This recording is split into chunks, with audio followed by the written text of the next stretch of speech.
baccalà, adesso è tutto così semplice, ti basta alzare solo l'indice e dire voglio quello là.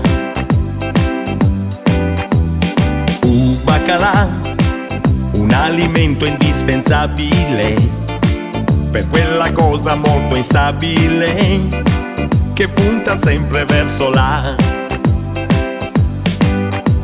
Adesso è più facile, è vero, non devi partire da zero, come mio nonno Giovanni, che ho visti a 40 anni e solo dopo sposato, quindi impreparato, con la mente confusa, chissà come si usa. E lei, una bella sottana, e lui, che mutande di lana ha sudato dal troppo imbarazzo.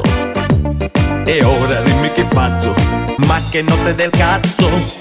Baccalà, adesso è tutto così semplice, ti basta alzare solo l'indice e dire voglio quello là.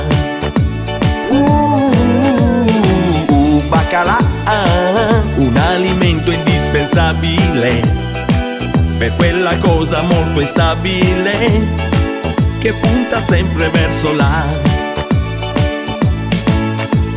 Adesso è più facile, sì, non devi più fare così.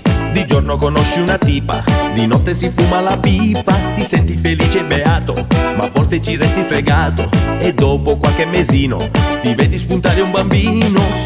Baccalà ha pure i suoi lati deboli, per soddisfare i tuoi stimoli poi ti ritrovi anche papà.